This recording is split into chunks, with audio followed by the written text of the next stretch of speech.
So now I want you to share with us your best practices on how brand leaders can use voice experience to build stronger emotional connections through memories with their customers. Well, I think the first thing is to keep it simple in terms of the interface, but I think also in terms of the messaging for the brand itself. And we all know those messages. Sometimes they're so good that we almost don't recognize them. We talked about the Intel, but there were those little discrete sounds that go along with whether it's opening up your fridge or getting into your car. And they need to realize that voice and sound is a powerful tool. It has to be used and not misused. And it has to be used at a very, I would say, primal, straightforward, simple way that adds delight. And that's the key, because whether we remember a commercial or an experience with a service organization, what do we remember? It's that little moment, and then everything builds from there. So I guess my answer to you is just always remember delight, and remember that little boy or little girl that we started the podcast with, who liked to tinker, or we all have that in us, and I think that's why I find, people will say to me, "Oh, Voice Express, you're in the right place at the right time." And many times I think I've been in the same place for a long time, but being involved with voice and coming at it from the toy industry dictates that I always do remember those most primal and delightful little moments that we have as a child, because there's a child in all of us. I agree with you, but also that brand leaders should think about using voice that it has emotion in it. With that, I mean, now I'm seeing popping up on the internet that instead of like reading or the video or reading the text, there's also now like an audio so you can listen to the text, but it sounds too robotic.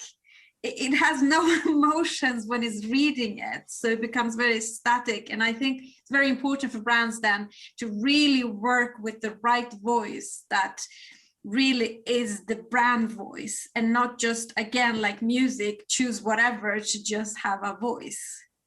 The only thing that I would add, and this is something fairly new that has been introduced by Clubhouse, where here we've been talking on Zoom for 9 months.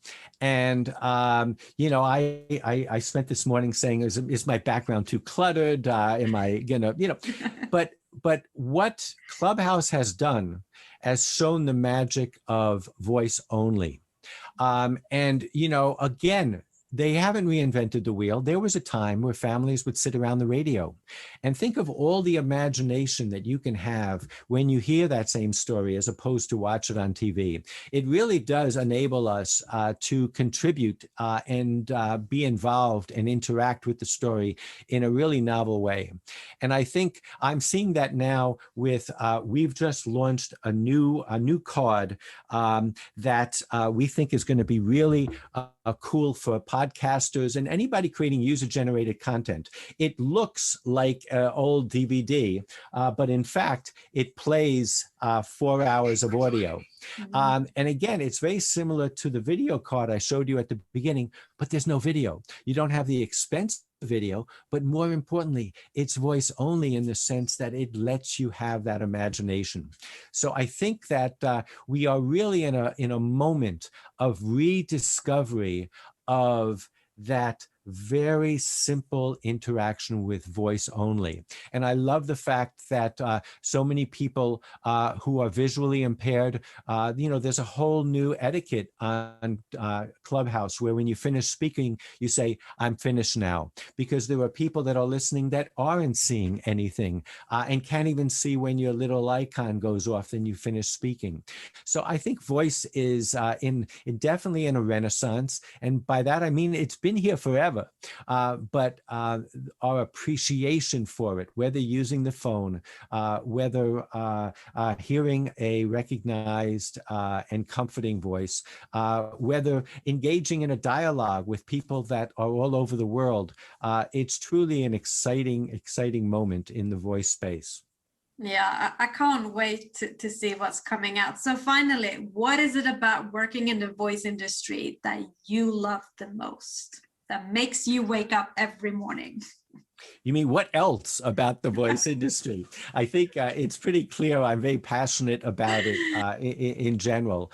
But I do believe, especially for me, who's been doing this so long, I just love this camaraderie and this growing group of aficionados such as yourself, such as your listeners, people that are coming into tech for the first time that have a background in journalism or in storytelling or whatever. Again, we've gotten to the point, I think, with voice as even as a programming language, that it's open to everybody.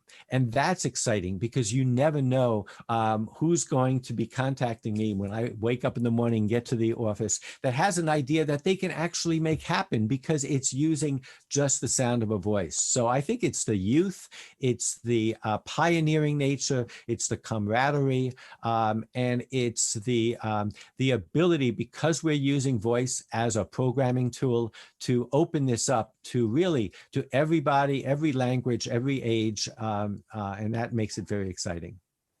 Thank you very much, Geoffrey, for sharing your story with us and for joining my podcast. I so much appreciate that.